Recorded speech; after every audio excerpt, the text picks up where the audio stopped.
Hello and good evening. A heart-filled welcome to everyone that has come to support Filipino arts in London 2025, who have come to support our family and this rising community called Maharlika. Thank you so much. Please give yourselves a round of applause for coming through the cold, the sicknesses, to be present here. It means everything to us. And it is an honor to open up this film screening of 3 amazing films, which could only happen with the support of Chris Reyes and this community, which is seeking to voice Filipino creatives in the UK. We've never had a platform just for us. And this is a very small growing that will become a garden, because Filipino talent is amazing. And if you don't believe me, darlings, you will see for yourself. So we have had an intense time. I don't know if you've seen the artists. They might be a bit nervous. They might be a bit vulnerable. They have given their all to produce this for you today. Art is sacred, and we're holding space for what they've birthed for us. So what we are about to see, I ask everyone to watch with open heart and with sensitive minds, and to be reflective and supportive of what they've given us. It's not easy to be an artist and stand here naked in front of all of you, but they're doing it for the good of mankind and for our ancestors and for Philippines. Philippines is what draws me here. My mum is from Philippines. I'm so very proud of my Filipino roots. It inspires so much of what I do. And it's just not funny, but strange to be here when around the world there are so many sad things happening, so many things that we can't help. But I'm a very big believer in prayer and in coming together consciously to send healing to whoever needs it. And right now in Philippines, there is a terrible typhoon. It's displaced millions of people and has killed many innocent people, usually the most vulnerable. And so before we start, to mark that, because we wouldn't be here today without that motherland, we're going to have a minute silence. So you are invited to go inside and to share some silence with us now.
Bless you. Thank you so much. And so we start the event consciously and with the best energy, the healing energy. Before we start, just so you know, the films will be running back to back. So there will be an interval after the 3 films. The bar is open throughout. Please support Pinoy Candy if you can. And I'd like to introduce Sim, who is my BSL translator. Please give her a round of applause. And I would like to introduce the first film, which is called Gamu Gamu. its filmmaker is Lance Penez. And it is starring Helena, Yasmin, and Jeffrey Sangalang. I give you Gamu Gamu. Stage fright can be a real thing when you're in front of people and it's your vulnerable lyrics and things that have really come from the heart. It can be a little bit scary sharing those little fragments of yourself. Sometimes I feel like the words get a little bit lost, but I'm hoping that the message will stay a little bit and people will actually hear what I'm trying to say, especially in the dance genre. It's hard.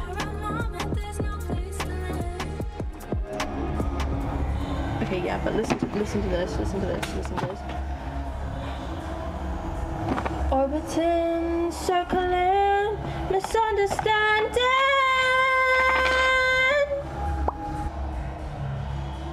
Please, help me, please. 10 minutes, alright? Just do your warm-ups, do your breathing, and get out of your mind, girl. Like you're stuck in this cycle, you know this. Orbiting, circling, misunderstanding.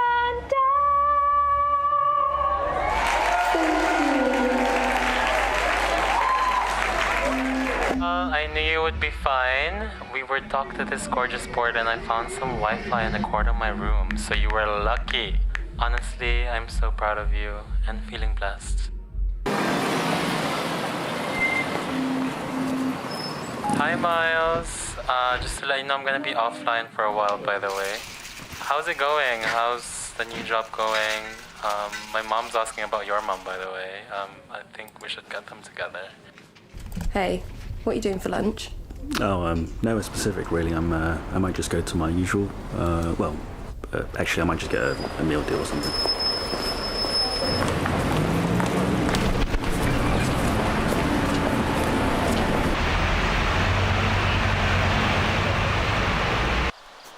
If the world is yours, where to start? Veins to roots, new paths, river, outwards from my center and tides back to my reservoir. Kapatid, how's it going? Look, I got into this real flow with my poetry and I can't wait to send it to you. I'm doing good. I hope you're good. I hope the fam's all good. Oh, the boat stuff, sure that's going well, but let me know how it is going.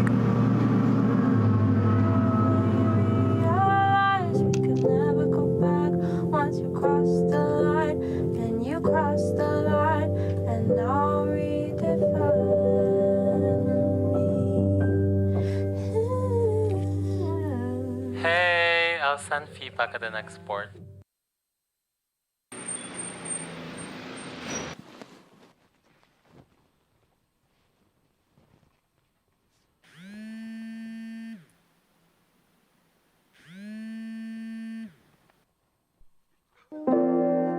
Hello? Hey. Hey, what's going on? You were sailing, he's gone.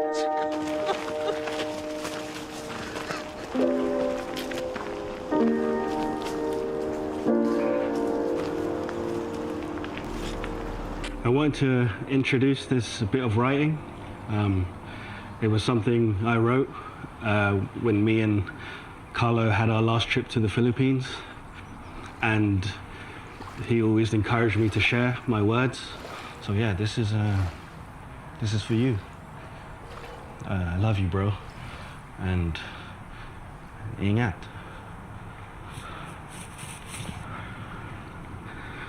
The Filipino sun is our superpower, our skin a souvenir. Those seas are your best friends singing in your ear like karaoke in the provinces. It makes you dream bigger than anyone I know, a sailor. He makes the sea a home and makes every room shine in their ancestry. May they wake up the dead and be woven into their tapestry, living in the ever-present immaculately. I carry that with me wherever I may go. You show me the currents of the waters and how deep in my veins they flow. I'm from a warrior people, and I finally see my name carved in stone. You show me I have nothing to fear, even when I'm in a house away from home.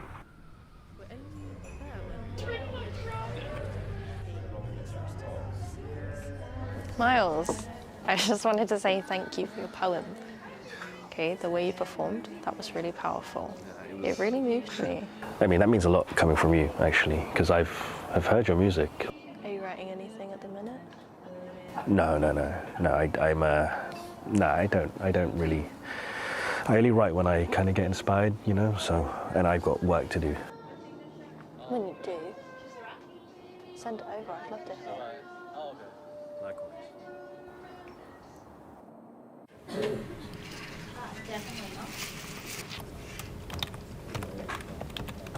Who told you to put that there? No one.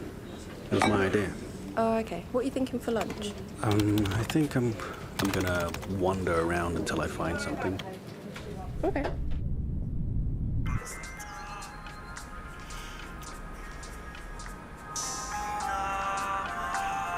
Metamorphic rock are realized under pressure. Under centuries-long gazes carrying megatones and waves. This harsh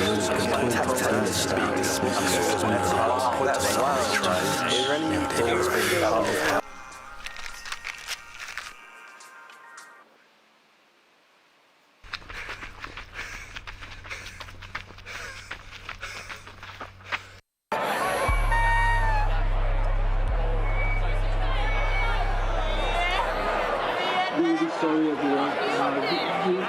You all get a refund. I would like you to strip yourself of any expectations of the sounds you will make. I want you to breathe in, and as you breathe out, release a sound that intends to soothe, and let the sound continue for as long as you have the breath. Don't let me be.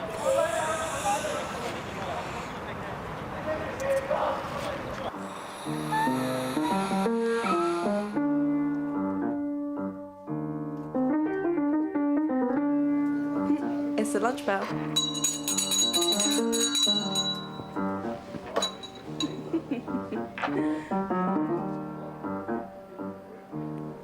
Oh, next week I'm cooking dinner and I'm inviting some people from here. Oh, yeah, I'll see if I'm free. Though we travel I'm chosen by the sun I leave, not meat when I eat. Seek heat when my peoples come out of mouth. Fatigue, sleep and leak like white ships and leather front streets.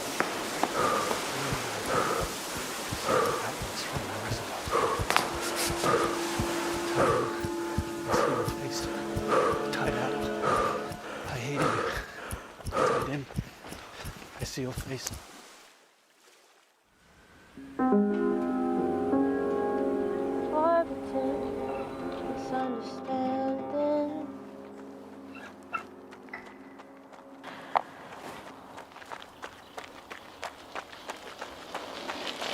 Happy belated birthday, Carlo. Here is a song that I've been working on.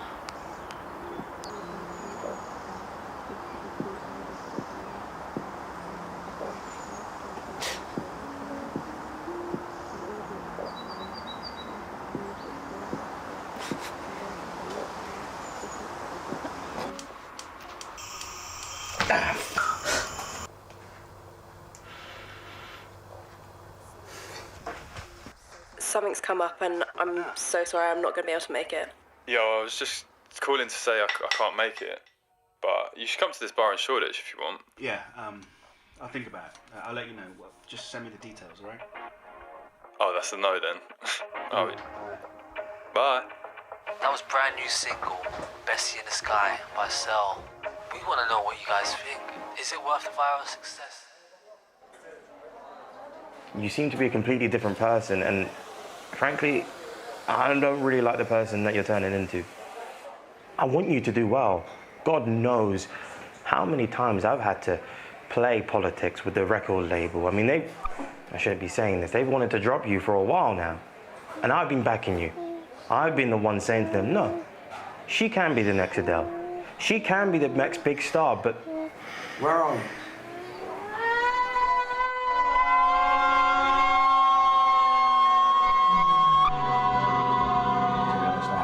written anything since. Well, I have, but it's, well, never mind. I have this one sentence. It's not very good, but it is about you, and, well, it's not about you, it's, well, what I'm trying to say is that every day it feels like it's harder to breathe.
In, I hear your voice, tide goes out, I hear your laugh, tide goes in, I see your nose, it looks like mine, tide goes out, tide goes out, tide goes out!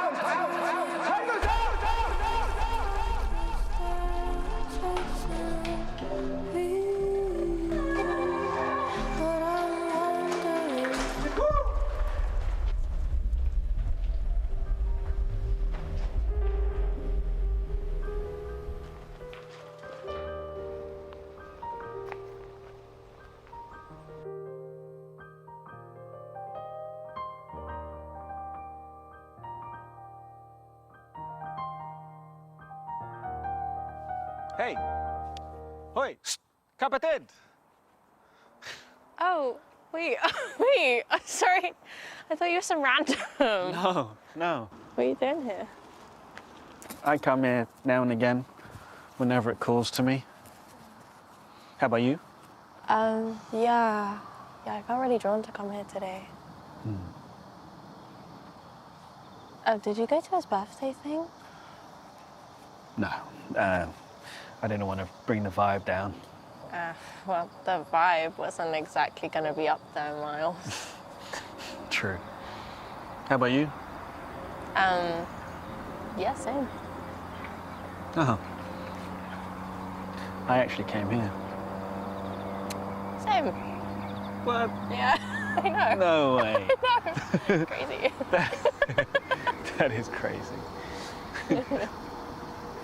Oh. I found this. Wait. Thank you. I've been looking into these Filipino phrases recently. There's one that's kind of stood out to me. Mahirap gisingin ang taong nagtutulog tulugan. That's good. Yeah. When will we wake up?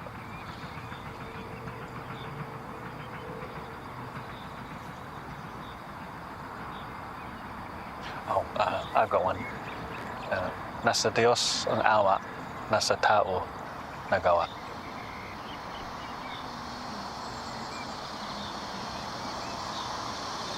I deserve that.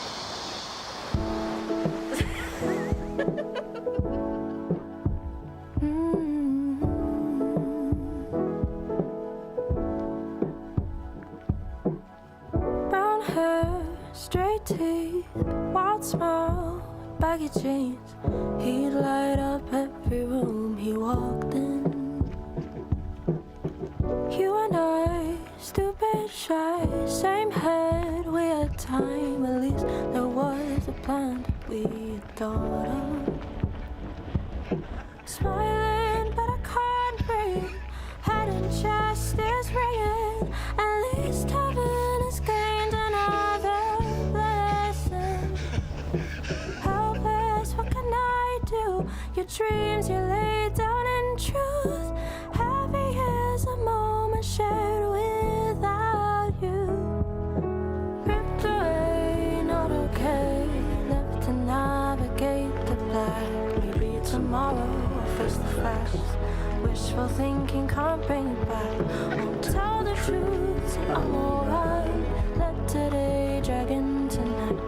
Waiting for a new life, but I see you in another life. I see you in another life. I see you in another life.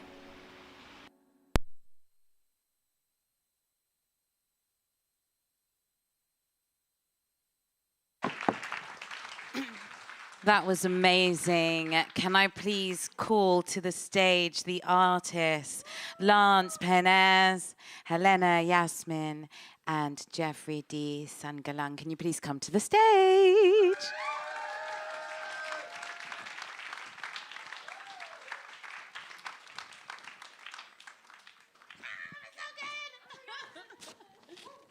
Okay, grab yourself a mic. We need to hear from you. Brilliant, guys, well done. That was absolutely amazing. Audience, what did you think?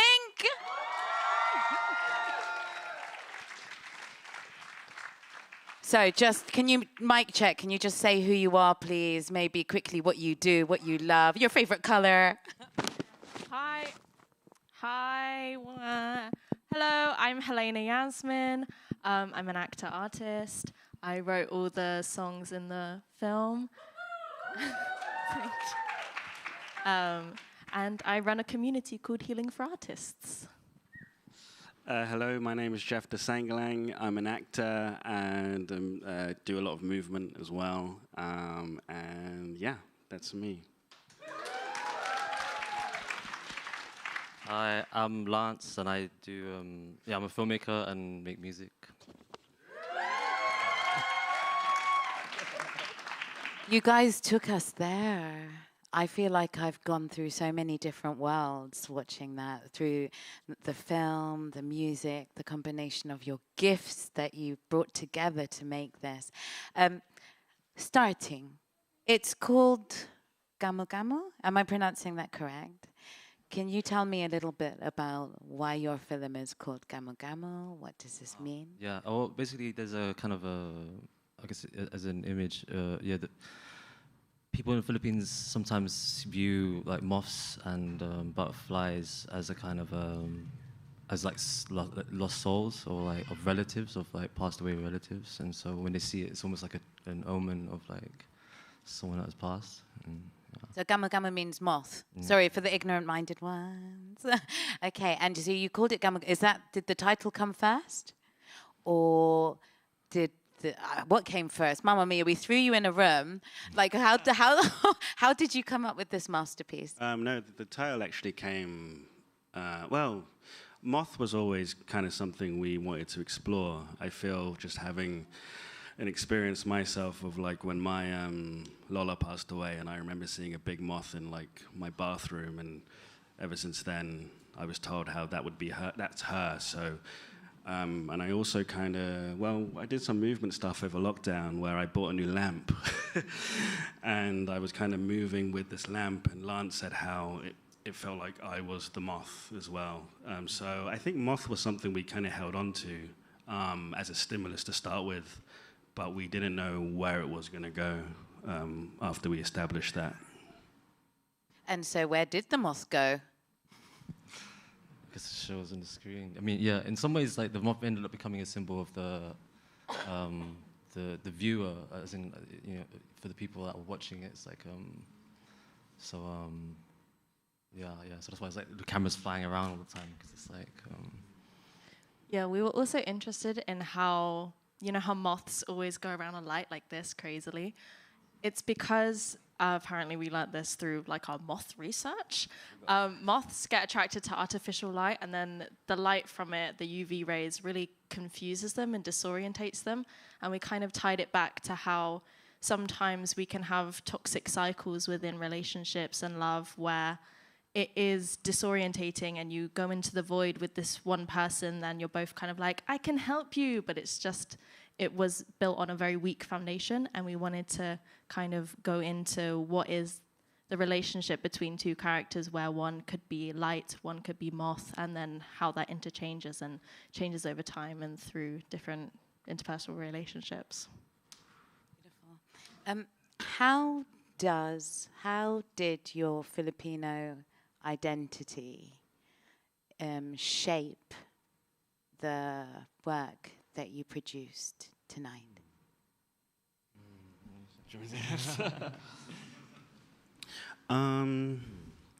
Yeah. I mean, yeah, it's I really guess big. The initial. Like, it's really big, I know, but no, essentially, I guess for me, it's like, oh, go on. No. Yeah, in some ways, we were always kind of conscious of wanting to express the way in which grief or the way in which death is like respected in the Philippines. So like, we kind of, yeah, I guess in some ways that's like one of the main things, but what were you going to say? Yeah, in the film there are nuggets of us being Filipino, and I think for us we also wanted to be like, we just so happened to be Filipino, but tell a story that's kind of, which is human, which is all relatable.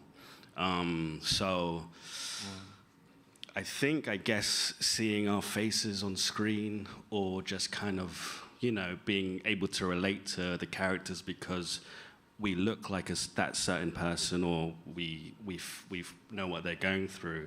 I feel like that kind of, that was quite important to us.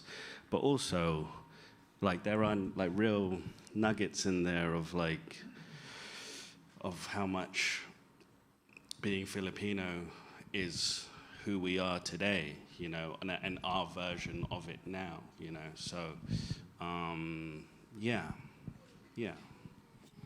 I really loved that you covered, number one, that it's so contemporary, obviously, because we are, but having, Filipino 2025 in London, but then also having that call to the river when there was death. And it's almost, in the hardest times, no matter who you are, how much money you have, what your status is, death is something that hits everyone.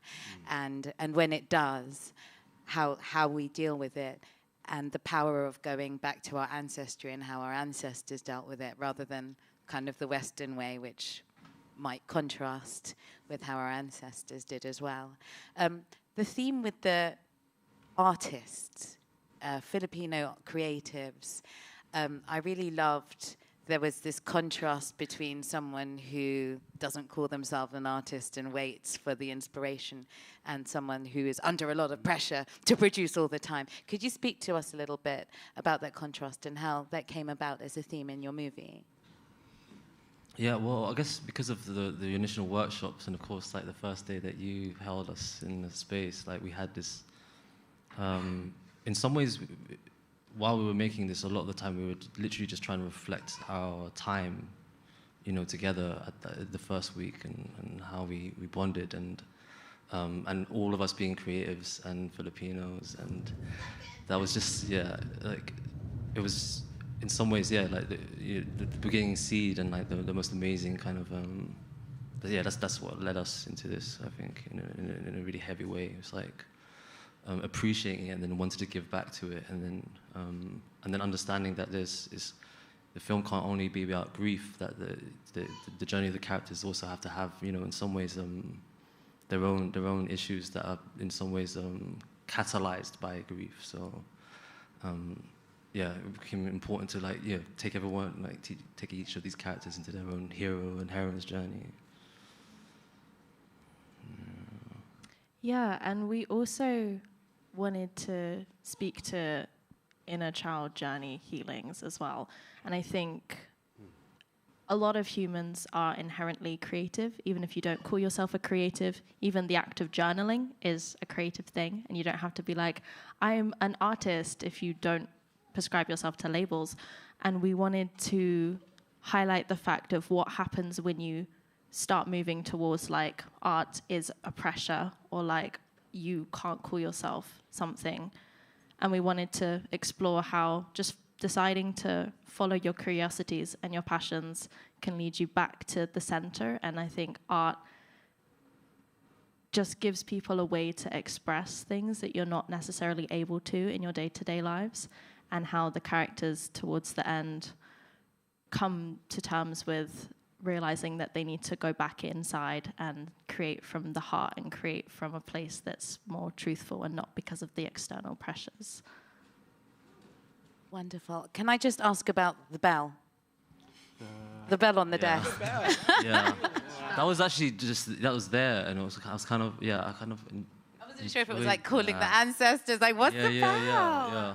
No, that was sort of like in a moment kind of thing, but I kind of found it fascinating that a person would have that on their desk in an office, and it felt kind of fitting in a way of the character of like his own self-image in that moment, and kind of like almost like bringing himself down because of his grief. And I did love the explosion. It was like, I'm an artist. I've got something to tell you. And there's like, I love you and I can't stop thinking about you. And Filipinos are so passionate. Supposedly, we're the most emotional on the whole planet. So that makes us the best artists ever.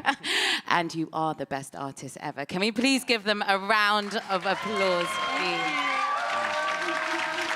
Gamu, gamu. Ooh.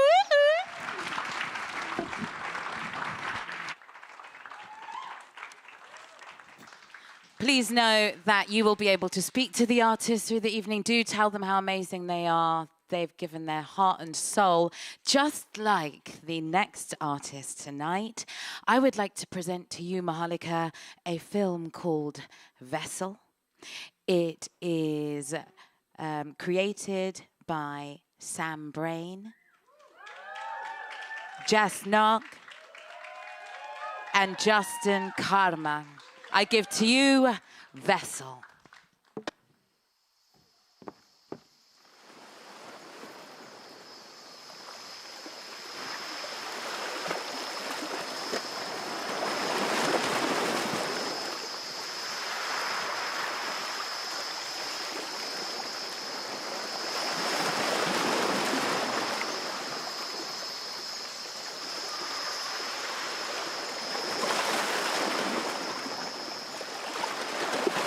Breathe in and out with the sea.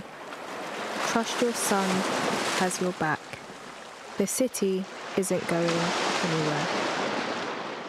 Breathe in and out with the sea. Trust your sun has your back. The city isn't going anywhere.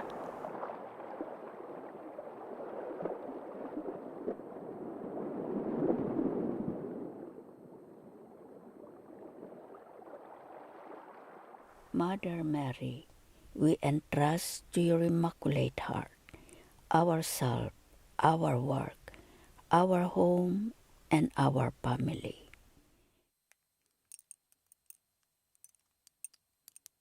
We entrust especially our youth, praying that they may come to know and love Jesus. Amen.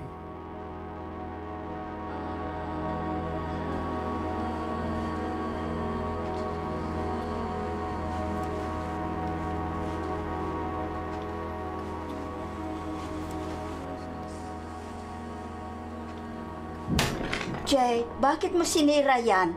Ibalik mo yan, ha? Hindi ko sinabi na sirain mo yan. Balik mo. Balik mo na, ngayon na.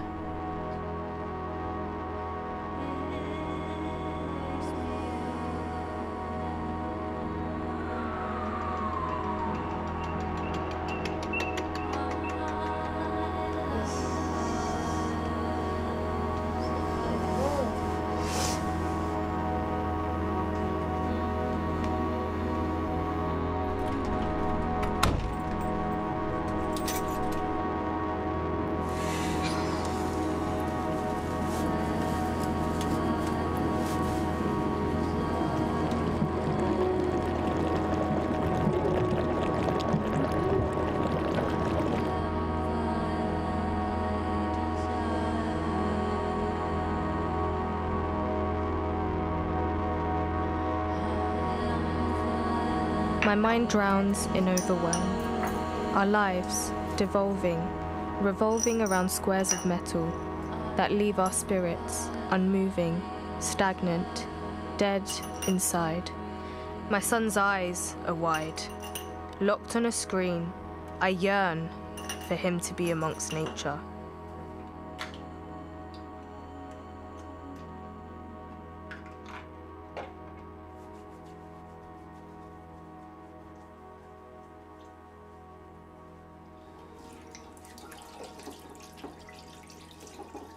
Dinner's ready. I'm coming.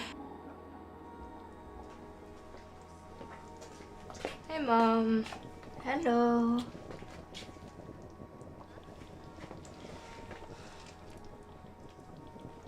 Jojo, come and help me set the table.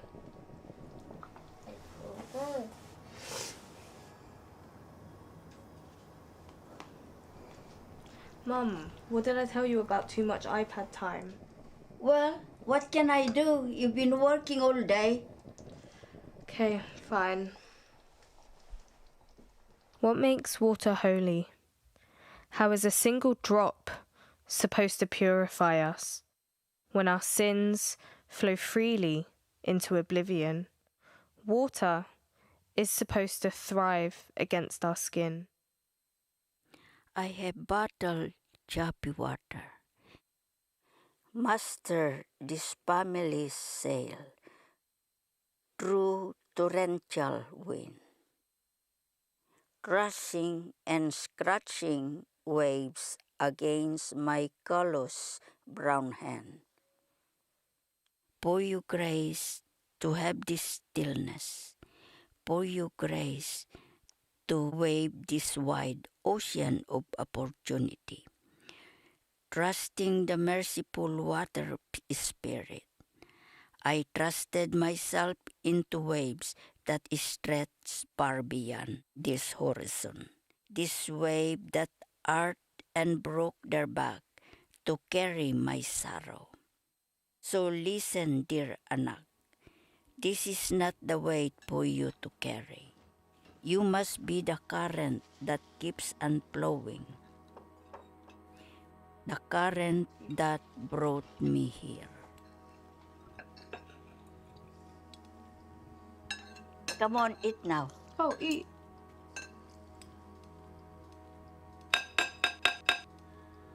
I'm full, I'm full. Come on, eat a little I'm bit. full. You're full? Yeah, I'm full. Eat a bit more. I'm full. Okay. The iPad. You want the iPad?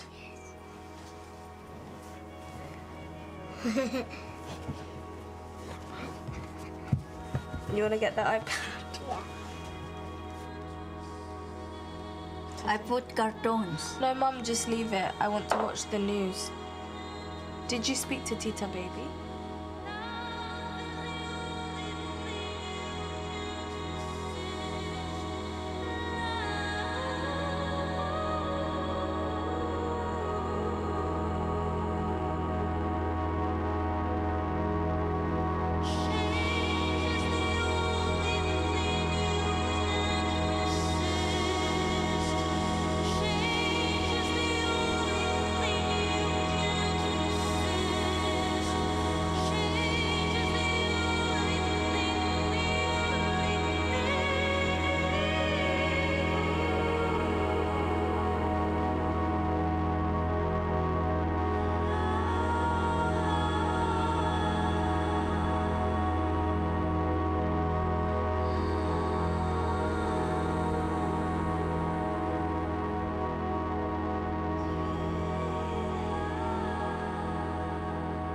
Let's swimming. Let's swimming. Baka bukas, titigil na ang buhos ng luha. Baka bukas ang patak ng tubig ay magiging agos ng rumaragasang ilog na dumadaloy sa malawak na karagatan. habang nakatayo sa dulo ng bangin, habang malayo ang tingin. Natanong ko sa sarili ko, ano kaya ang nasa kabila ng karagatan na ito? Nasaan ang dulo nito? O baka sana may lupa na sasalo ng tubig na galing sa aking mata. Tahan na, tahan na, tahan na. Shed me of my worldly worries and struggles.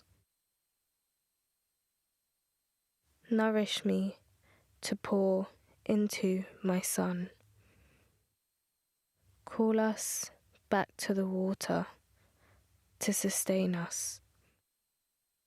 Digital junk floods him from within, being nurtured in a world that is sinking, consumed by the currents of endless crisis after crisis. Yet we are still blessed to be here together.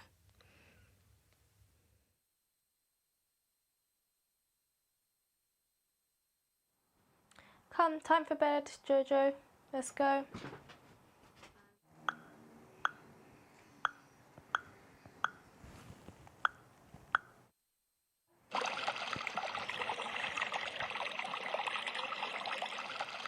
It's time for bed.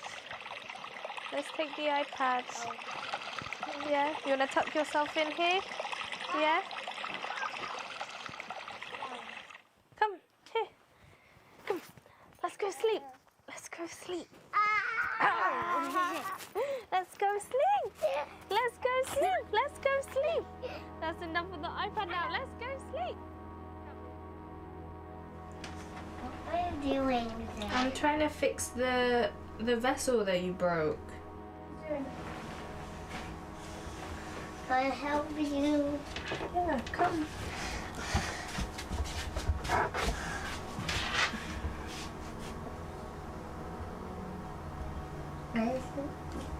What about mother? There's mother. Yes, I think so. You think so?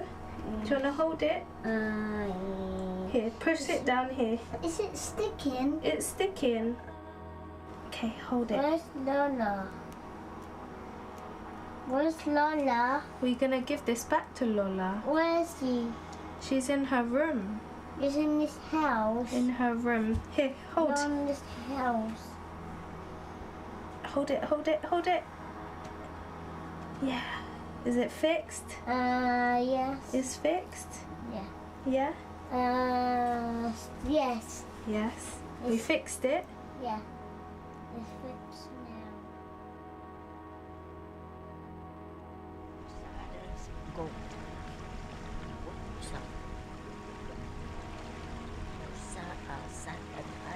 Do you want to put it in the other one too? Jojo. Yeah, Dad. Huh? Yeah? Where's it going? Wait, look at that. What's that? That. It's gold. Spirits, thank you for your abundance.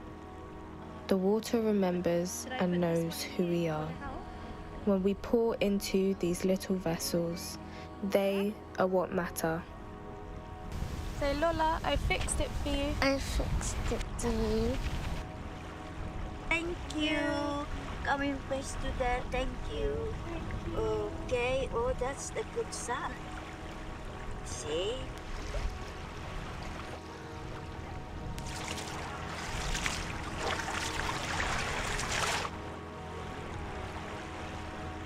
And now you baptize me. Thank you, darling. Again.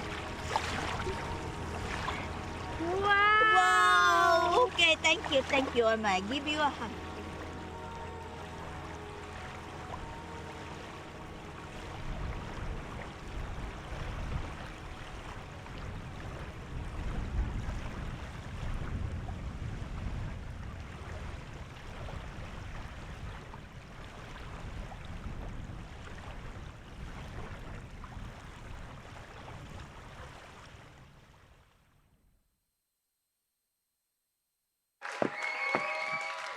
Wow, please can we call onto the stage Sam Brain, Jess Nock, and Justin Karma.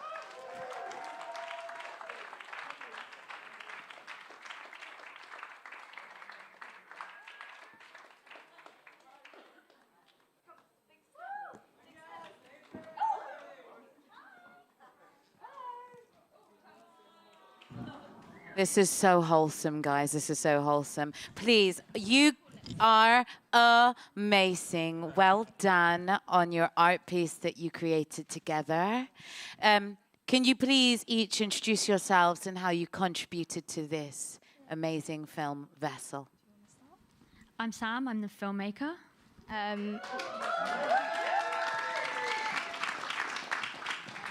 I'm Jess Nock. Along with Justin, we wrote the film. Hi everyone, my name is Justin Riveira. I'm one of the artists. I'm a world building artist. Do you want to tell everybody your name? Yeah. What's your name? AJ. AJ, how old are you? How old are you, AJ? How old are you? I'm 4. You're 4. So this is my godson, not my real son, but my godson. Well, you are all amazing actors because I was completely convinced that AJ was definitely your son. And there was a Lula as well. So the Lula in the film is my mother, yeah.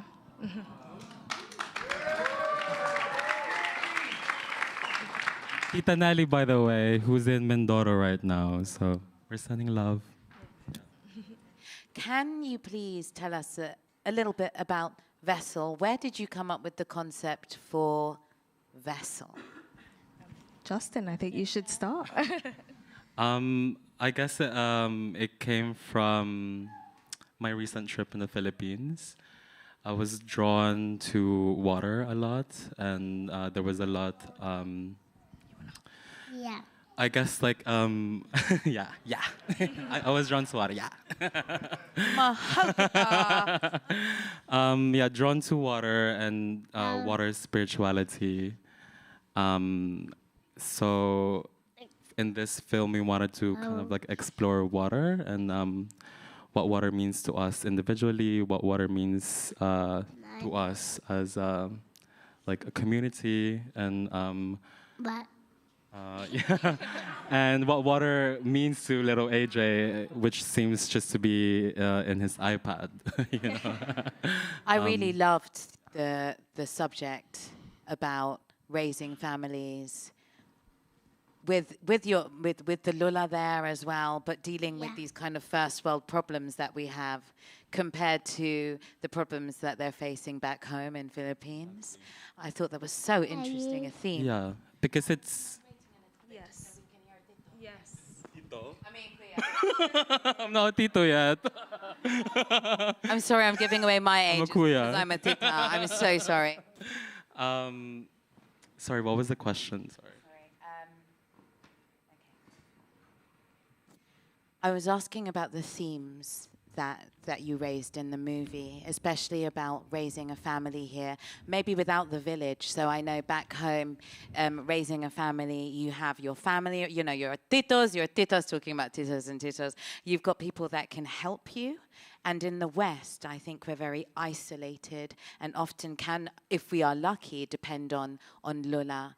But I just loved that theme, and I just wanted you maybe to speak a bit about why that moved you to create this. Yeah, so I just wanted to start from, I guess, like the quote in the beginning of the film. The quote goes, I'm going to paraphrase it maybe, but it is said that the age that we are on now is a age of women, water, and healing. And I got this quote from this book called Babaylan.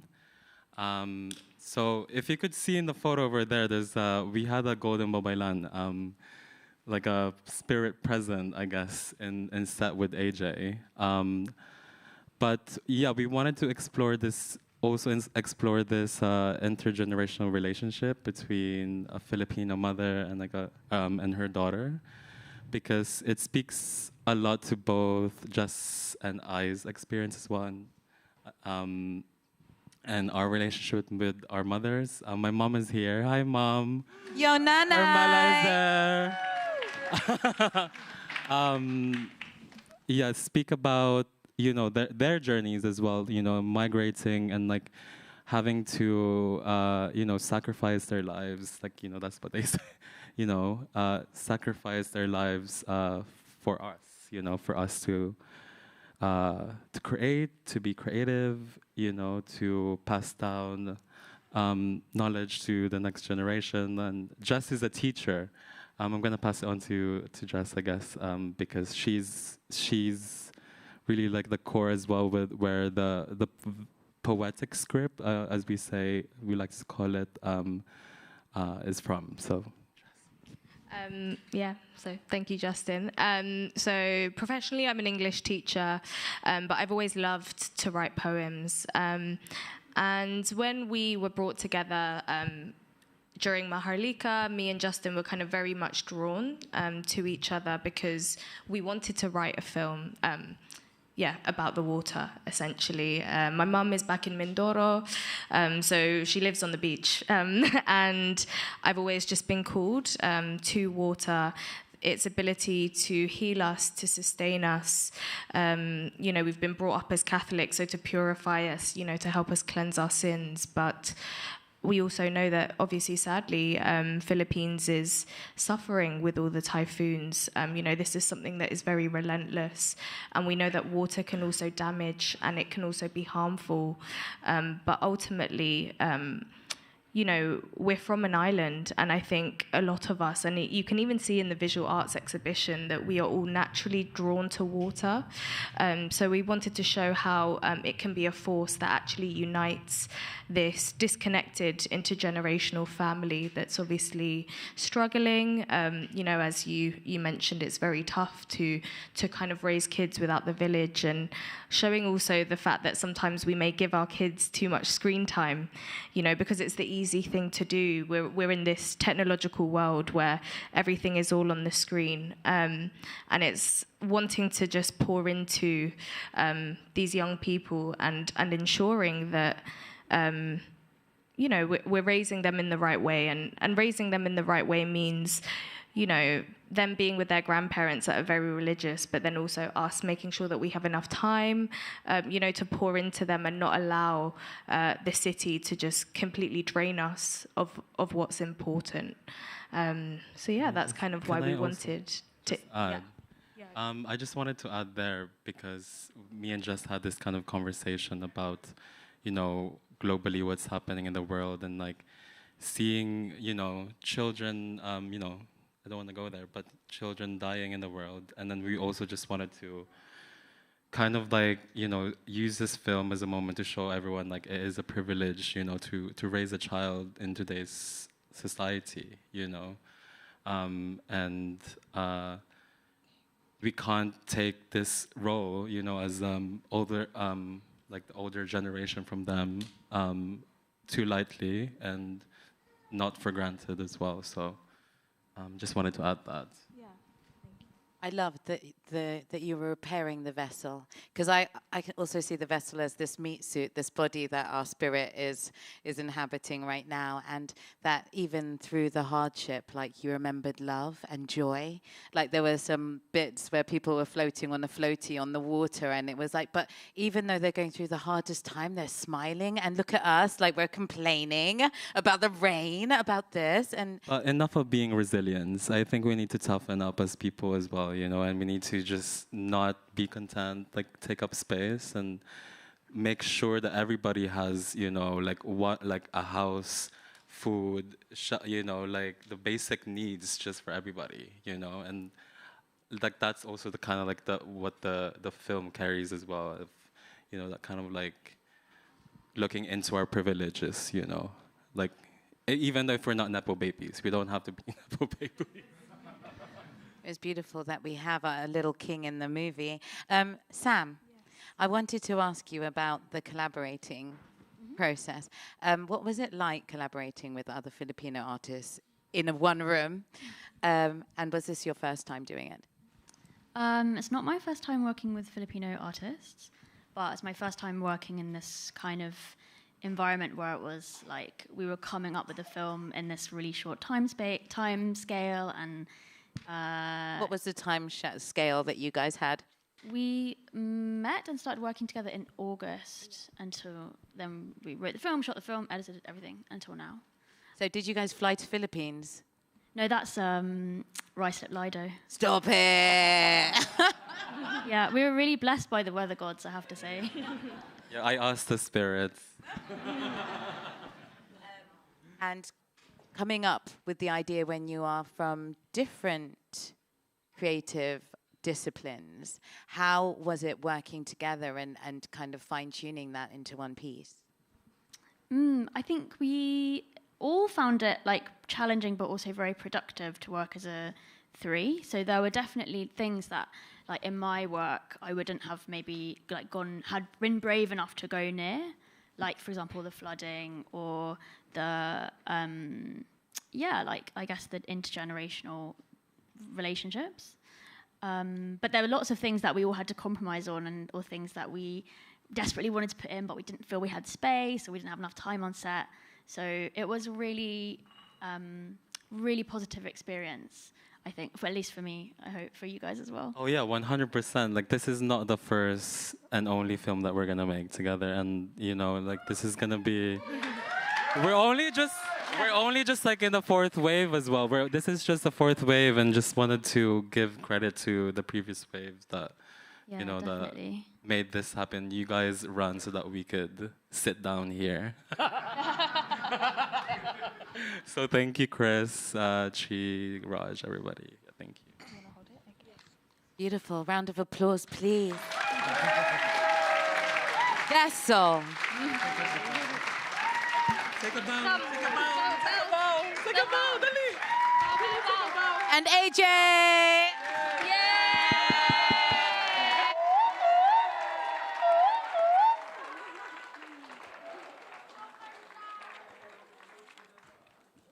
They are superstars. Oh my goodness. Thank you so much.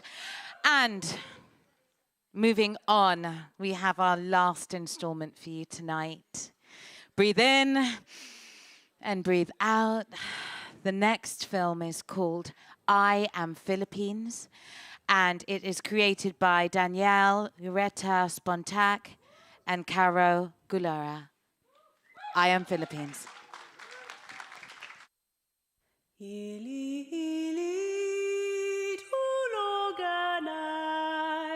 Wala diri magnanay kakto tienda bagal babay ili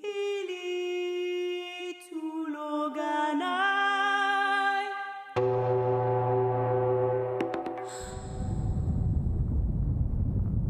He asked me what it means to be Filipino. She asked me what it means to be Filipino. Maayong buntag. Salamat. Tabi-tabi po. Tubig. Tulong! I am brown. I am from the sea. I don't know my ancestor's name. I don't know the name of my ancestors, for I am a Garcia, Diaz, a Santos, Lopez, a De La Cruz, Reyes.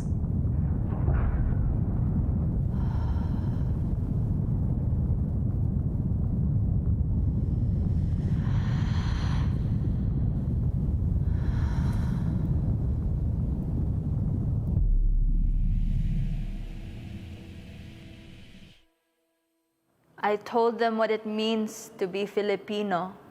Filipino was the term we gave the Spanish when they first came to our shores.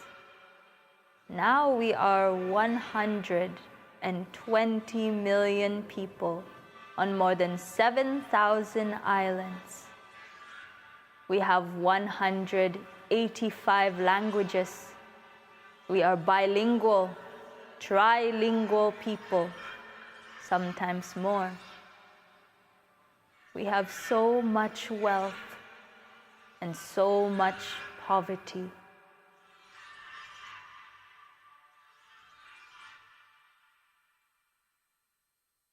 My titas always serve me papaya soup. I was given whitening cream as a gift. They told me my nose was too flat, my eyes too small, my body too short. I don't know my mother tongue. And I wish I couldn't understand when they say I'm not Filipino enough. I don't want them to see how much it hurts. I am exhausted of all the efforts. I am Filipino. I am Filipino. I am Filipino. I am Filipino. And I know the shame that we all carry. We were dragged to church every day to wash away our sins. They said I couldn't get a tattoo. I hadn't earned it like my ancestors. The Philippines. It's where I first lied to my mother. And when we left, I continued to lie. I lied and lied and lied because I didn't want to hurt her. Because it would hurt me to cause my mother pain.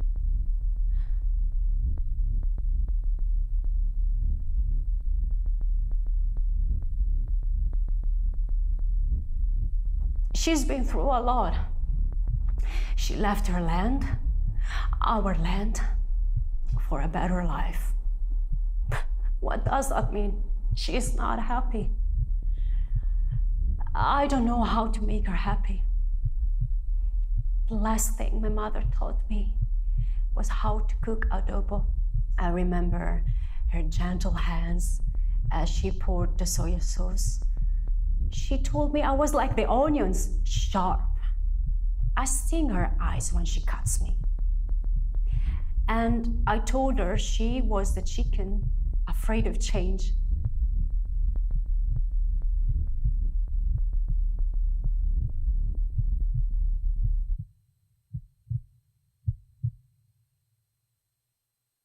I can cook, I can clean, I can take care of myself, but they don't trust me to. I slept in my parents' bed till I was 14, stole a bottle of Red Horse when I was 13. I tend to the roosters, get them ready for the fight. I see myself in them, the anger, the rage. I want to yell, but I'm told not to. I'm told to be less of who I am. I am strong. I am the son of Lapu-Lapu. I am the son of volcanoes. I am the son of typhoons. Do not underestimate me. Do not tell me what to do. Do not tell me what to do. Oi! I am not calm like the fishermen sleeping in their boats. I envy them. I don't know what to do with this rage that's inside of me. My father was a quiet man who only opened his mouth when he told jokes. Bad jokes. He means well. He likes to sing too. After a couple of drinks, he would rope everyone in to sing karaoke, force the microphone in your face. When I was 14, he took me to this place called Anahao. It was a place where people placed bets on underground boxing. Shh. Very hush-hush. I would jump on the back of his motorcycle, and before we would go, he would do the sign of the cross. That was the first time I saw my dad's rage unfold, his anger. When he lost the money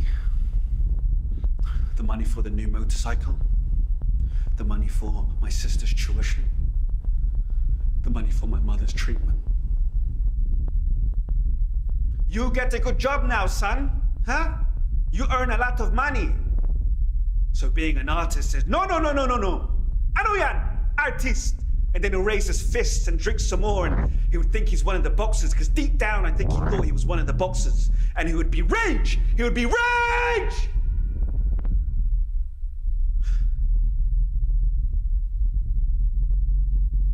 But he never hit me. No, he never hit me. He made the best adobo. and halo halo. That was his way of saying sorry.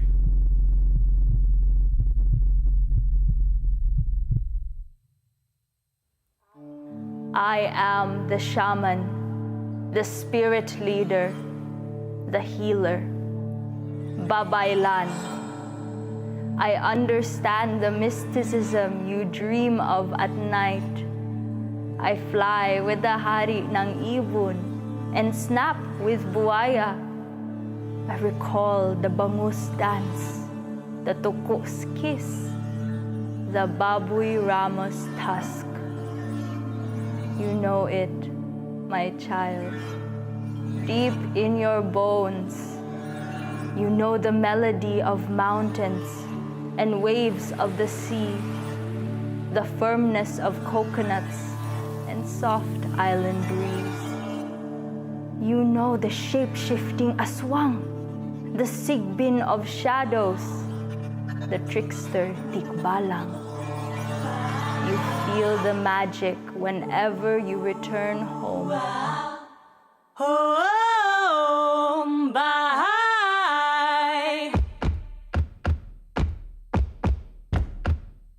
Holy ang buhay.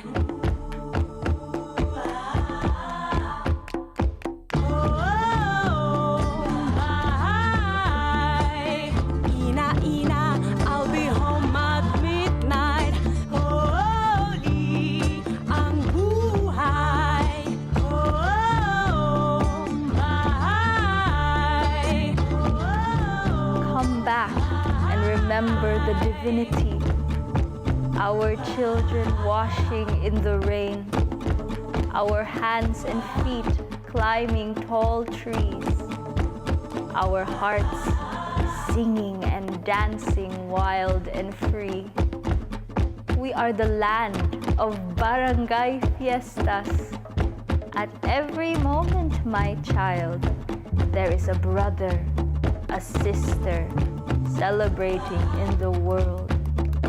Now we are the merry spirits of Christmas come early. Our smiles, a gift on earth. We are Mano, where we respect our elders. We are Pakikisama, valuing our relationships with harmony. We are Utang ng Loob, gratitude beyond measure for our parents, our people, our precious planet. We are Bayanihan, the spirit of community, always lending a hand for help.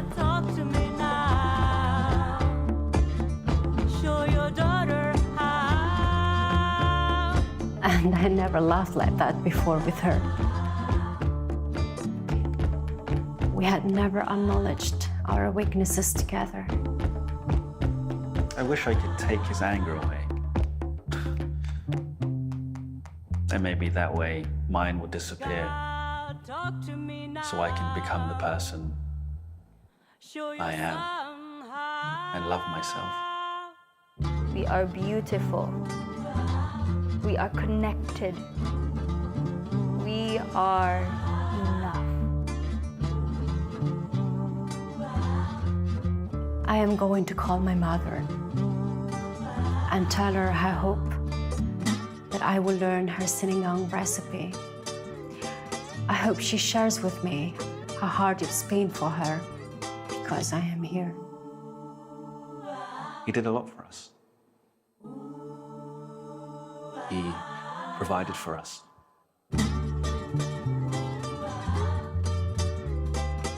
I hope we will go back to the Philippines together. I love my father. I love you. I hope to become like my mother. I am my mother's strong daughter. I am becoming my mother. I love you, Itai. I see you. I will love my son how you loved me. I am you. I am my father. I am Philippines. I am home. I'm Philippines.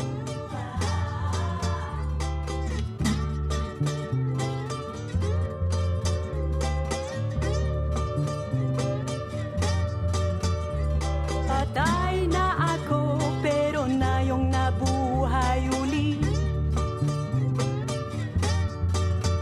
Nawala ako, ngunit ngayon natagpuan sa iyon mga bisig ina. I am Philippines. Mga bisig ina. I am with you always. Sa iyon mga bisig ina. Sa iyong mga bisig ina.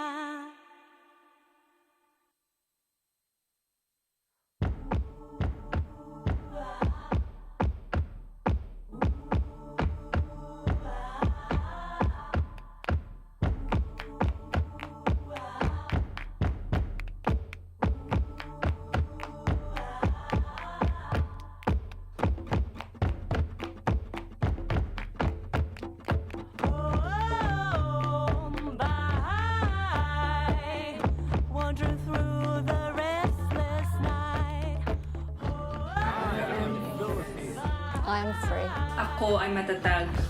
I am multitudes. I am Legal Express. I am Kilig. I am creative. I am paradise.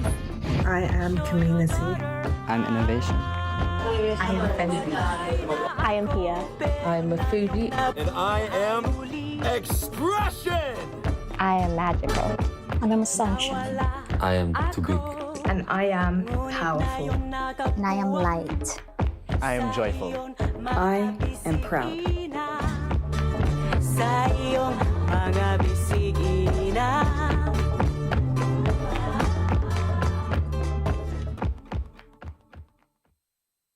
Wow. Okay, let's just take that in, Philippines. How's Philippines doing? You good? And can we please call onto the stage Danielle, Ureta-Spontak, and Charo, Galura.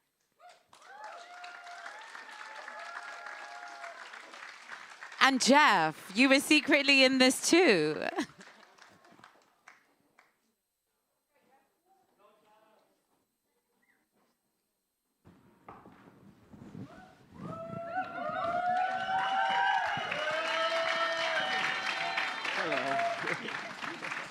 Okay, team, thank you for making us so proud of being Philippines. Could you please just say your names and what your discipline is or what you contributed to the film? Hi everyone, I'm Danielle Spontak and I'm the writer-director for this film.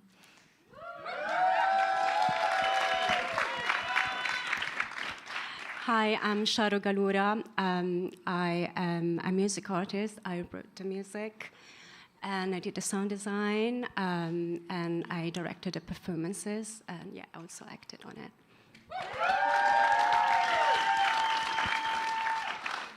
Hello, I'm Jeff de Sangelang. I'm an actor, and I do movement in this film.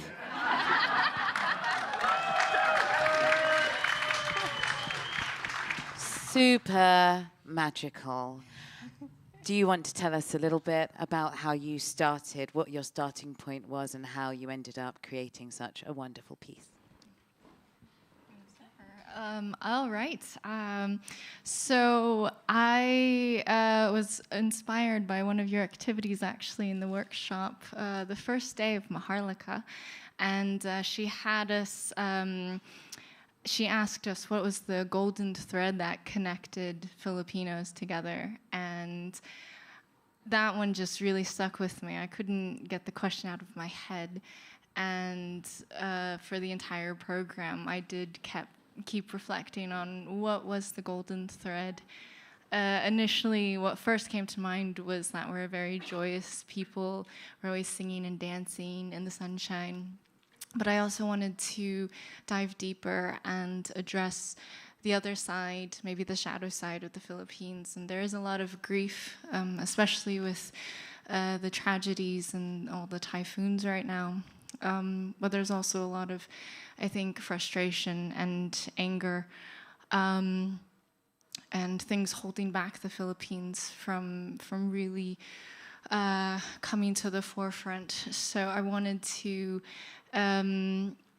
just address as many things as possible, but also really highlight the beautiful golden thread that really connects all Filipinos together, that we're a beautiful people united together. Thank you. That's like big round of applause.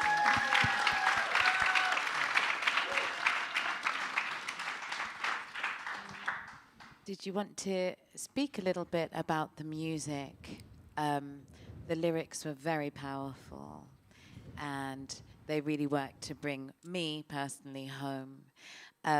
Was this something that you'd written before and you applied to this, or was this something that came out of the synergy between you? So this song was inspired by the parable of the prodigal son, which I don't know if you know about it, but it's a parable in the Bible that talks about a son that goes away from home. He does whatever he does. Let's say he's far away from home even in the way he behaves, and then he comes back and his father welcomes him back. And so that is like a metaphor of going back to the motherland, the Philippines.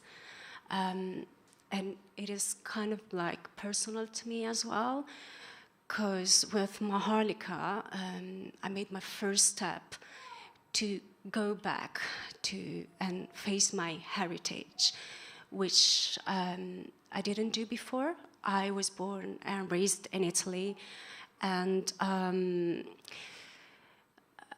I never asked questions about my heritage, and I have a kind of like troubled relationship with my mother. So this song is also dedicated to her, and Christianity is something that was always in between me and her. I recently went back to reading the Bible. I was raised as a Catholic in a very, very Catholic family. I'm not religious, but I just wanted to go back and read the Bible, and I see a lot of very beautiful things by reading it, and I feel like I want to improve myself, even though I'm not religious. I'm just reading it like a sort of like scientific book where I can learn. So so I guess it's all connected: Christianity, motherland, my mother, my family, my heritage. And the first song, I didn't write the song. It's a lullaby. It's a traditional Visayan lullaby. Originally, I wanted to sing another lullaby.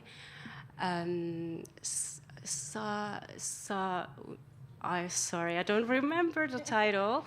But that song had copyright, and I wanted to sing that one specifically because it's a very rare one, written by the son or daughter point of view, so not from the mother's point of view. But it's copyright protected. I tried to contact the composers and the family of the composers as well, but they didn't get to me. So I chose this one because it's got a very beautiful melody, and the reason why I wanted to choose a lullaby is because I believe that lullabies are a way to pass on our own heritage. Thank you so much, Angel. So many questions, but you were talking about Christianity, yet at the same time you feature the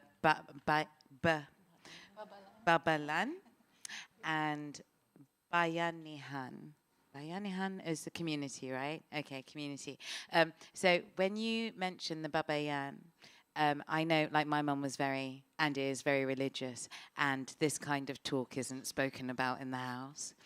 And I thought it was very interesting that you are obviously embracing the Bible and so, but at the same time also embracing some sort of ancestral connection through the Babayan. Could you speak to us a bit about that? Because for me, that was demonized in my childhood, because it was like pagan, and the natives do that kind of stuff, and don't do it.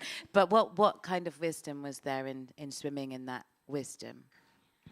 Well, I think the Babalan, which means shaman, is in this film. I look at her like the goddess, the symbol of the motherland. So I was very inspired by this kind of figure when I wrote a song, and perhaps Danielle would like to add something about the Babalan. Sure, yeah. During Maharlika, I actually discovered that my great-grandfather was a Babaylan, which was so cool to find out. And on my other side, which is Russian-Ukrainian, I had also recently learned that I'm descended from the White Witches. So I'm very magical on both sides.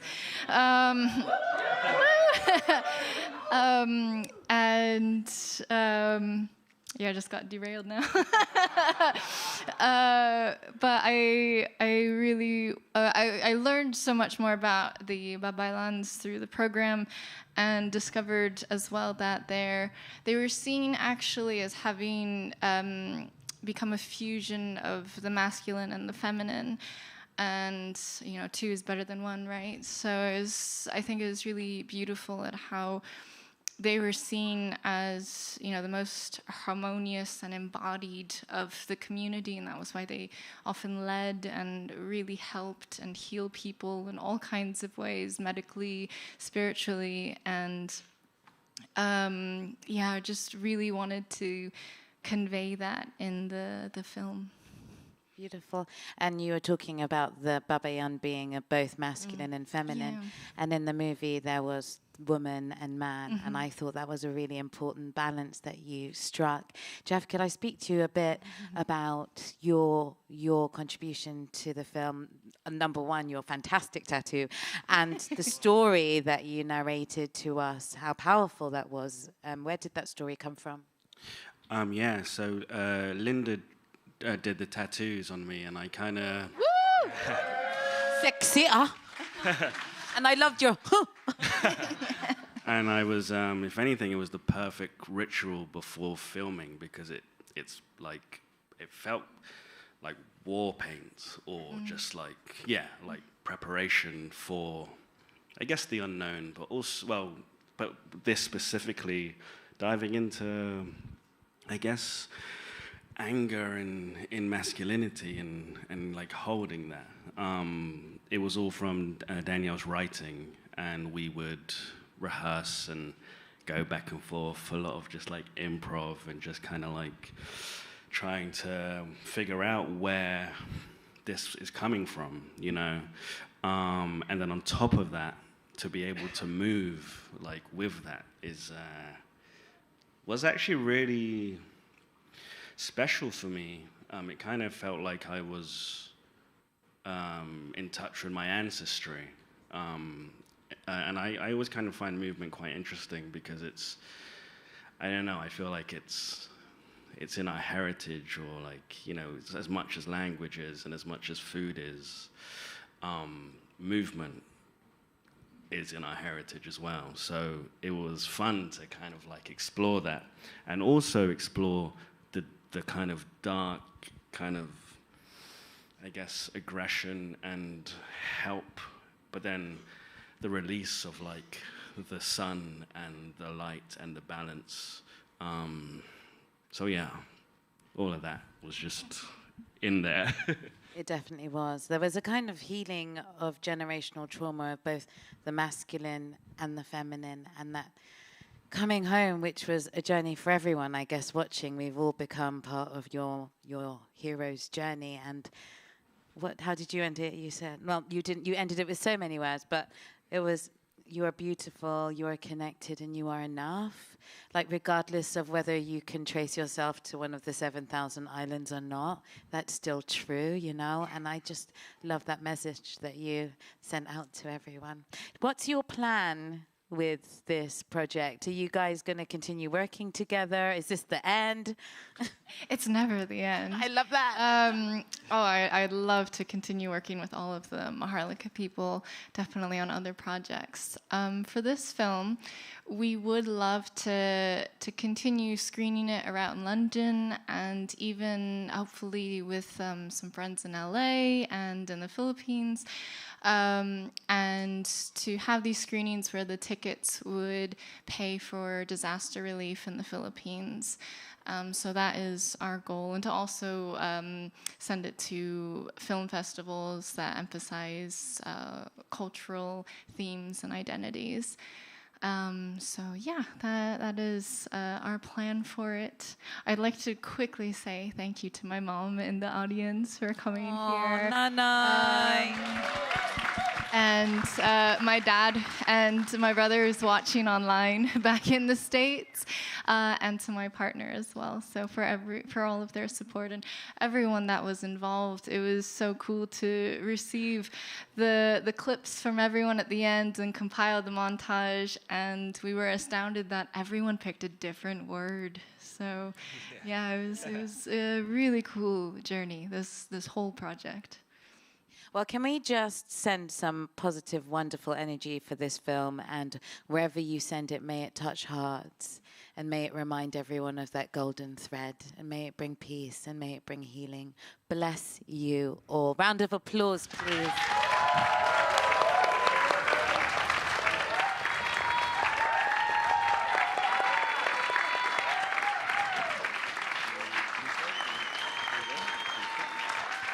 And now I would like to invite you to a brief pause, to buy some delicious beverages, to speak to the artists and just tell them how amazing they are.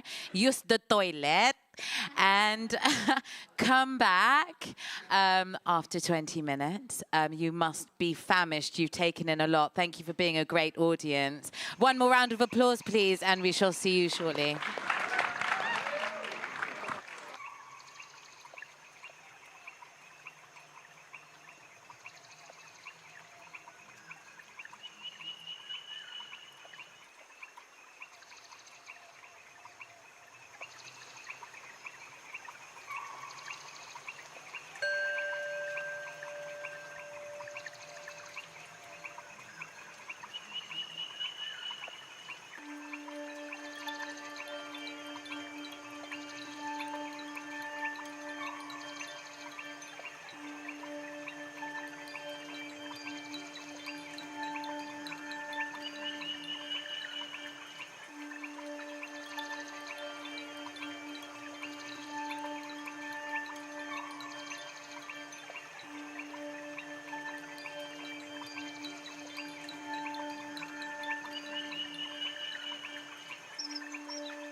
Maharlika, Maharlika, Maharlika. Can everyone come back to their chairs slowly? I wish we had karaoke. I think if we started karaoke, everyone would come back.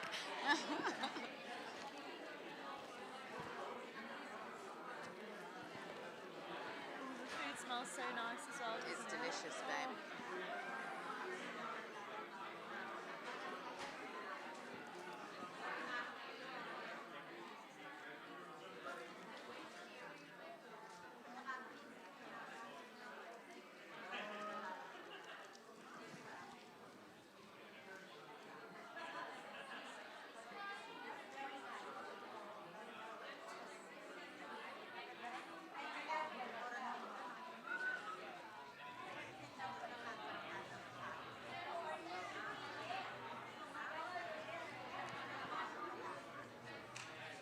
If you see Chris, oh, there he is. Okay, Maharlika, darlings, I would like to invite everyone back to their seats. We're about to start the last part of Maharlika 2025, the fourth wave. Make sure you got a drink from Pino Candy. And we're very aware that it's a Sunday night and that lots of us have to go to work tomorrow.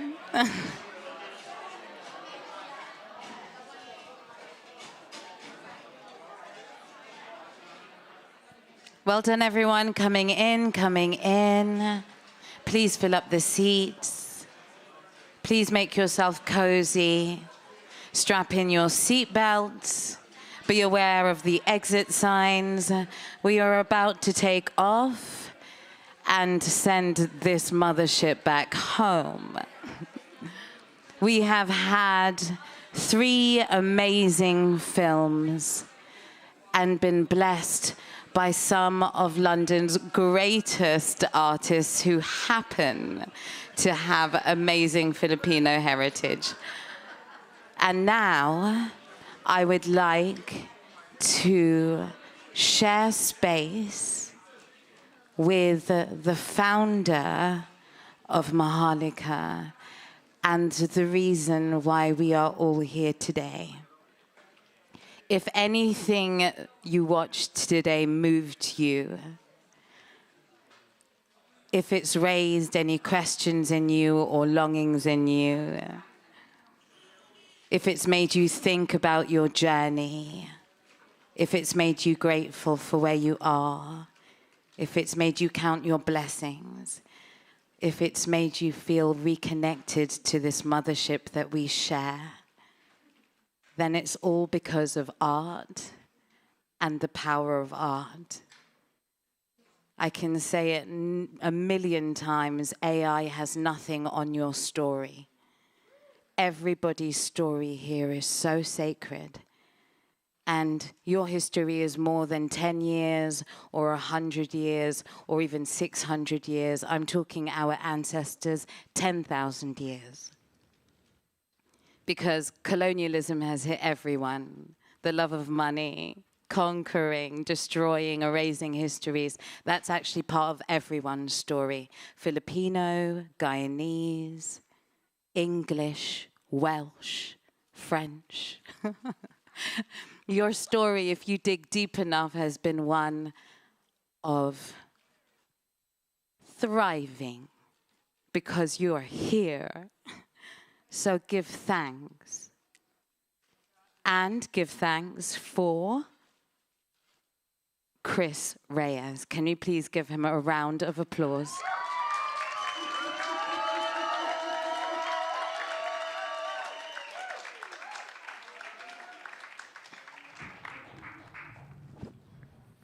Hello. I think one more huge round of applause.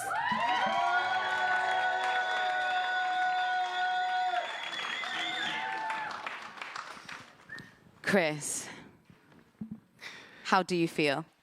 Tired. We are. Exhausted. You look beautiful, part 2, by the way. Like, you look amazing. Before I start speaking, I just want to say my mum's here. Where she? No. My mum's here, and she has her amazing friends that she's brought down today, partying like it's 1999. You know. I see where we get it from now. You know, but it's beautiful because I think when I see that happening, and being able to see the community and to see celebrations, it makes me feel so. It reminds me of what life's about. Life can be so stressful. We think about so many things, but when I do see you ladies dancing and the youth and energy that you guys give, it inspires me to keep living. So I just want to say thank you so much for being here, and thank you for inspiring all of us. So yeah, thank you. No, thank you. Yeah, thank you. What was the question again? I'm so sorry. It was literally how you feel because you pulled off something spectacular tonight. Yeah, it's been. Do you know what? It's been so amazing. Like, guys, has it been amazing? Yeah. Like going from. So this is the 4th wave. This has been a whole 3-day festival dedicated to Filipino creatives, Filipino people, Filipino communities, and to have a dedicated space where we are celebrating our art, being able to hold space for Filipino communities, and to be able to have this for Filipinos, this building, to be here is such an amazing thing, you know? And it's been incredible. I think almost overwhelming, you know what I mean? I've been doing, since Friday, since the first day of the Creative Festival, I've been doing so many venue walks. I've done about 100, just watching everyone, just seeing how it is. And there was this one particular memory on Friday, actually, where there was a mum and her son, and they weren't Filipino. I think they were British, and it was really significant. But they were on the hallway and they were looking at the projections, and the son was like really fascinated by the colors and projections, and he was like really touching the walls. And the mum basically lifted the son up, and the Filipino symbol came up on the wall, and the son basically asked the mum, was like, "What is that?" And the mum said, "That's the Filipino sun right there." And she wasn't even Filipino. So it's just like that moment there really stuck with me. And as much as we have such incredible stories and art and creativity, one thing that really was powerful was those moments in between that. You know what I mean? That's what really hit me. And today it happened again when I saw the aunties dancing. Then I got to see like younger people eating outside. Then I got to see the guys cooking chicken and all that. And then I got to see like just kids and everything. And I was like, wow, like this is what it looks like to be Filipino in the UK. You know what I mean? So it's been so amazing. I just want to thank all the artists as well who have created work, from the short films to the art galleries. I don't know if you guys are new today, but if you go to next door, there's some incredible artworks of artists, and I hope you get to see that. And to hold space for that as well has been incredible. So yeah, it's been beautiful. It has been beautiful. It's been, I mean, the art gallery section, which was Friday, was absolutely amazing. Today we get to celebrate the films, which is the same tree, but it hits the heart in the same way. But I love art in that it can hit you in so many different dimensions, and that Maharlika is now bringing that truth in all of its glory, multifaceted, are our Filipino artists in London. And these films they've changed me. And it's just so funny, the alchemy that worked between all of them. They're all so different. I mean, to be Filipino is not to look the same. This is what we're saying. And we can work together and create something that the world has never seen before. So today, like we started off with the moth. So it's already I think of like the caterpillar becoming the butterfly and finding its wings. And then the vessel, just remembering that you're more than your meat suit. You are a vessel of something so much greater and so beautiful and so holy. And then to end with We Are Philippines, carrying that connection with earth and our ancestors, but also that Filipino spirit, which is our heart, which I think the world needs so much. Because my love is a Filipino heart, you know? Yeah, do you know what? It's like it's such an experience trying to know what it means to be Filipino. Like I don't know if that makes any sense to people, but being a British-born Filipino, we are obviously here in the UK, and our land, Philippines, is on the other side of the world, so we don't get to experience our homeland every single day. Maybe in our homes and when we're growing up with our families and stuff, but it's really difficult here because I think it was actually during the lockdown where I really started to reconnect with my Filipino identity. And it came at a time where COVID happened, but there was a lot of anti-Asian hate happening with Asians. But there was also a lot of Filipino nurses and Filipino workers that were also being affected too, because there was a lot of like pain and hate like projected to them. And it just made me realize, like, I think it was the first time for me I experienced like proper racial hate and attack, you know? And I was thinking, this is my people's, man. Like we're suffering from this. And so during the lockdown, basically a lot of my productions and works were cancelled as an artist. And if you guys out there are freelancers, you probably suffered the same thing as well. Like everything just got cancelled. And so I essentially went in. I essentially basically built. I was thinking, like, what can we do as a community? And I decided to basically, like, say, do you know what? Like, let's build a platform. You know what I mean? I didn't think it would get this big, to be fair. Like, I didn't know that. But it's incredible because it's taken a lot of like effort and time to bring something like this together. But I'm really happy because I think in the UK at the moment, Maharlika is the only platform that is spearheading opportunities and spaces for Filipino artists. There is no platform at the moment in the UK that is giving commissioned opportunities for artists at the moment. Let that sit with you, you know what I mean? Because as Filipinos, we've been here for such a long time. Research has it that the first Filipino migrants have predated the 1900s. That started off in Liverpool as a cost to the shipping and being able to, obviously, the way of traveling or coming to the UK. So we've been here for a long time, and it's really interesting because we haven't really had any opportunities. And so it's such an amazing feeling to do this platform, to create so many opportunities for Filipino people. If Maharlika wasn't here, I always question like where we would be right now. I don't think I would know you. The world would be a darker place. Yeah.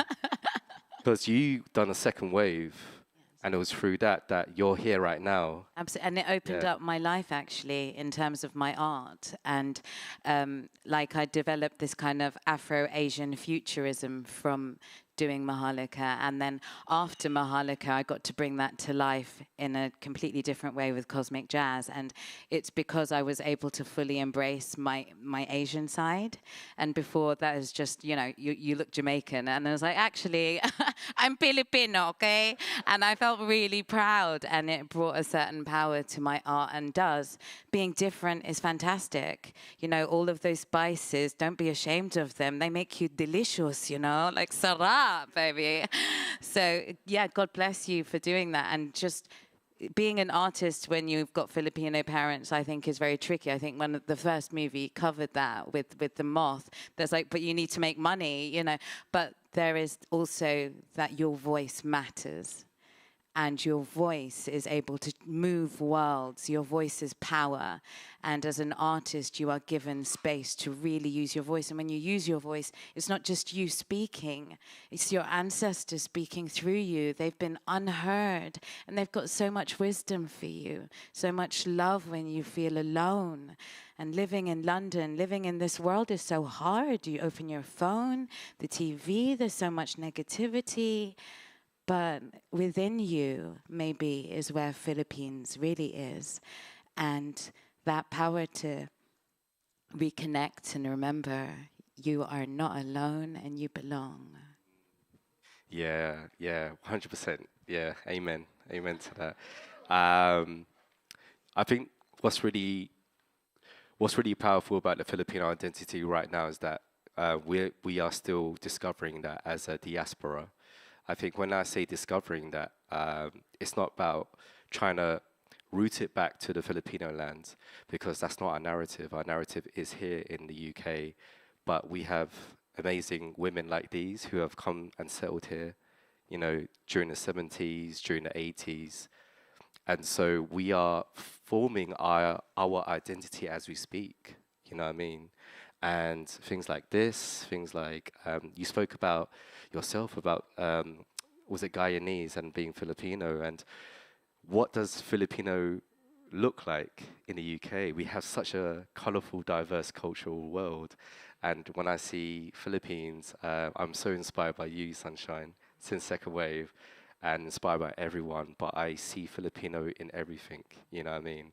And I think one thing I would say, what was really difficult about growing up, trying to understand what it meant to be Filipino, was I felt there was, like, I can't explain it, but I think there's certain things that, because you're in the UK, you're always in different cultural communities, you don't really get that space and time to really explore your own identity.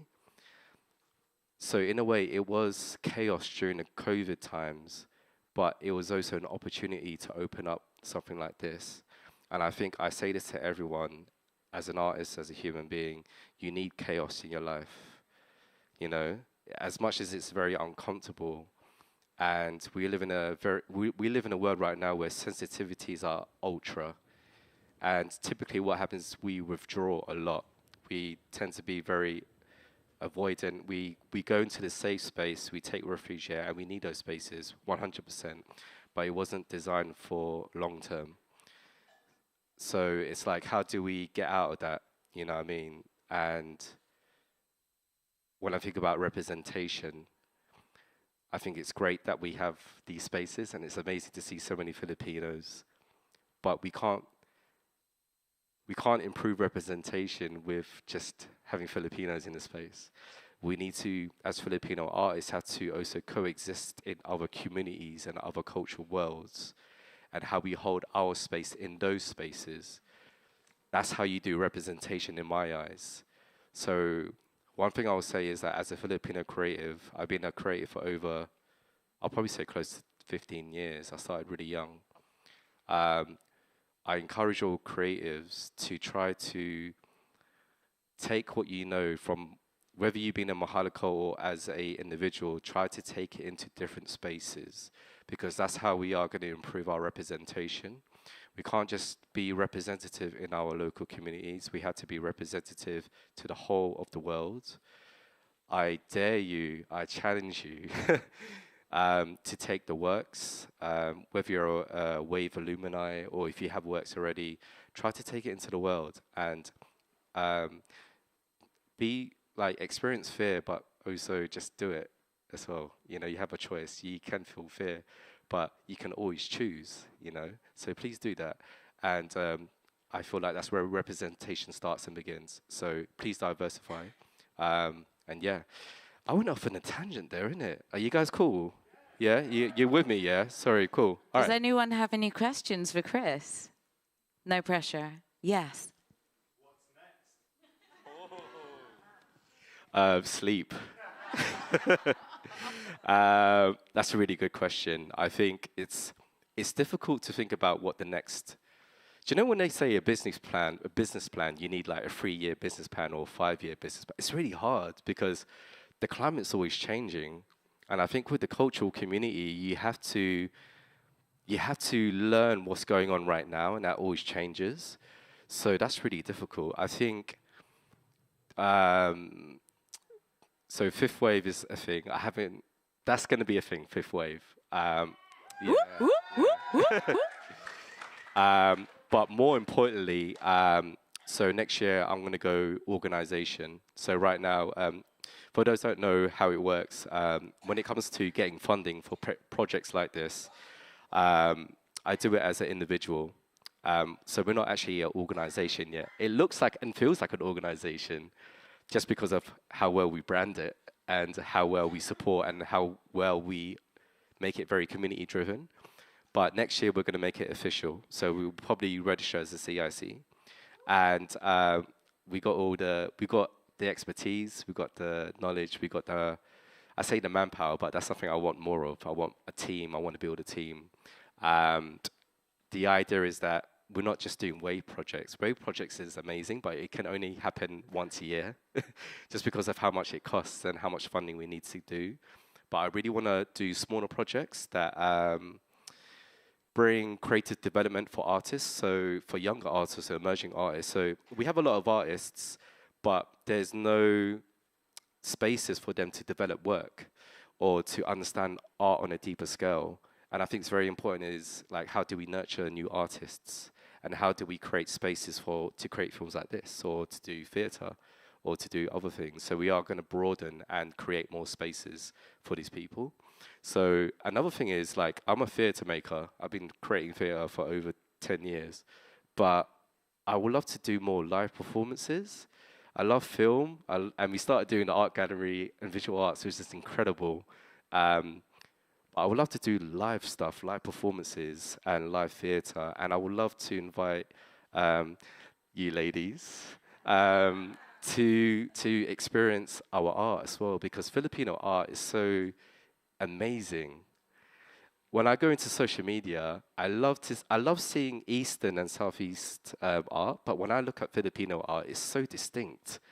And we just need to harness it a bit more. We need to learn to develop artists as well.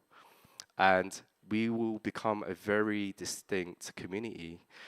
And in parallel to that is like, as much as there's a lot of inspiration on social media with a lot of different cultural arts, it's very important that we are also creating our own art, because we're very influenced by other Asian communities, and that's not a bad thing. I think that's a beautiful thing. We're learning everywhere, not just in East or Southeast Asia or wherever.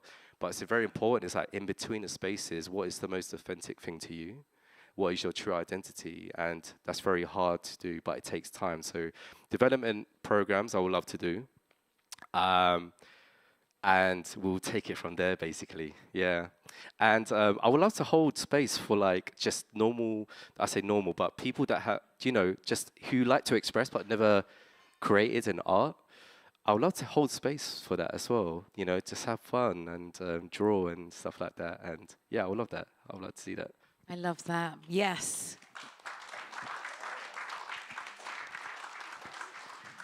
I think it's so important to remember that we are all artists, really, and that whenever you're on the hero's journey, we call this, even being an artist, being a human is a hero's journey, but being an artist is a hero's journey, because you have to face many obstacles, the biggest one being your mind. Whenever you are stepping outside of your comfort zone, it's often your mind that whispers you are not good enough. And so just testing that out with art can change your life, because no matter what the situation, whether it's in front of a canvas, in front of a microphone, or making your decisions about work, family, outside of the comfort zone is usually where the miracles happen, because we change old patterns that have been keeping us where we were. And for there to be change, it must come from your next step.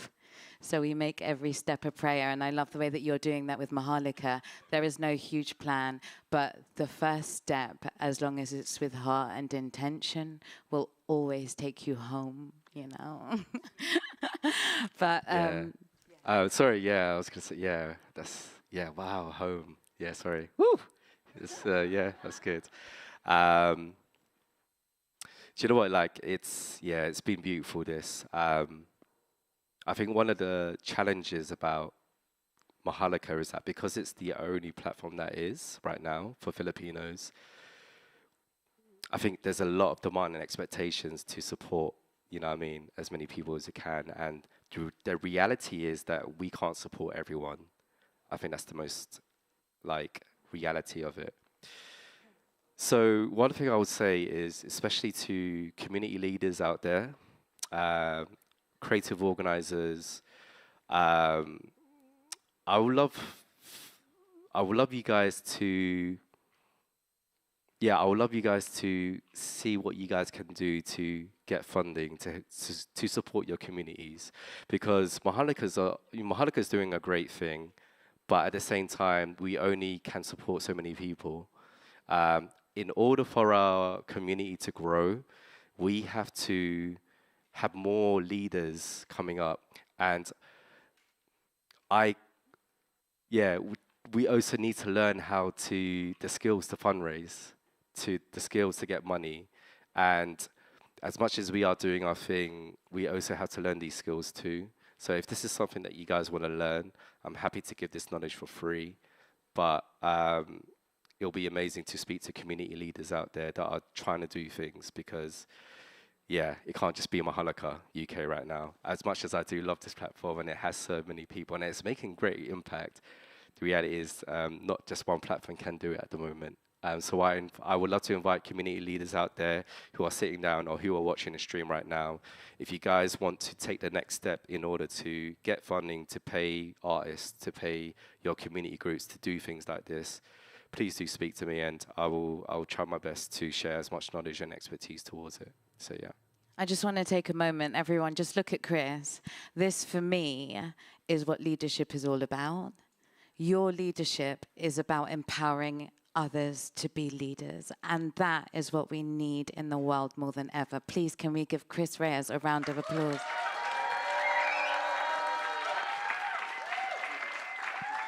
And also, coming together as a village, whenever we can support you, Chris, can we give donations for Mahal? I know you've got your funding model, but if anybody wanted to support you, can we do that? Yes, we can. I don't know if sorry, I did not prepare for this.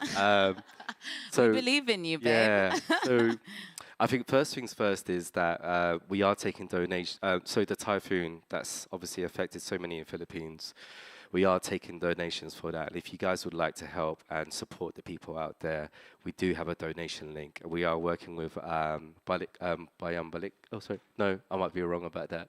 Oh, yeah, Balik Bayan Collective. You can scan that QR code.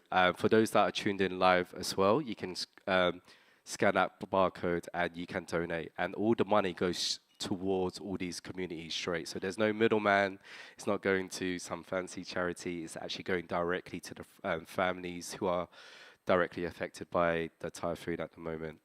And in terms of supporting us, yes. So we are... So Maharlika right now is dependent on funding to do its projects. If you know anyone rich, if you know any investors, please send them our way. If they want to save on taxes, I don't know, please. Yeah, because is Maharlika right now a CIC? It's not a CIC now, but it's going to be a CIC from next year. Could you just explain what that is? So CIC is a community interest company, Yes, yeah, I think so.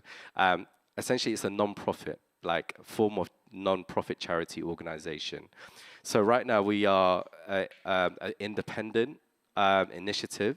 Once we register, we're able to go and get fundraising as an organization in order to create our company, to create the organization we need, to create the infrastructure so we can get more creative programs out there, expand beyond London.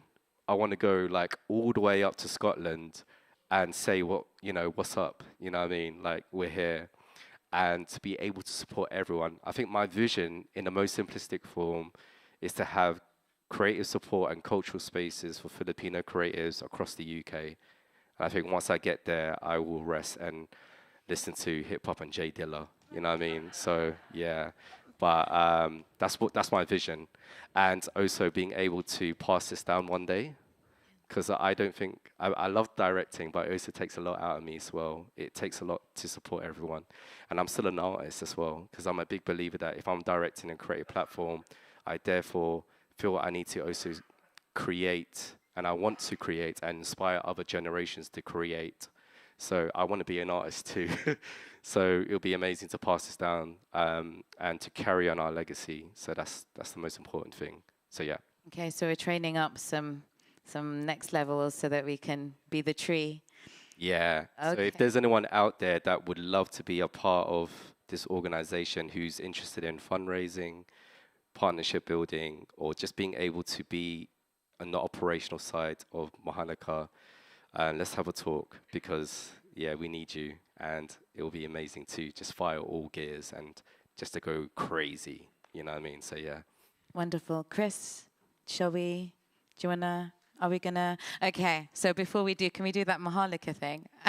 Oh yeah, sorry, I've just been flowing for this. Yeah, so I think one of the last things I want to explain, and this is something I feel I need to say, because so during the lockdown, before I had a name for Maharlika, I had the platform and idea already, but we needed a name. And so the name was basically Maharlika. I Googled it.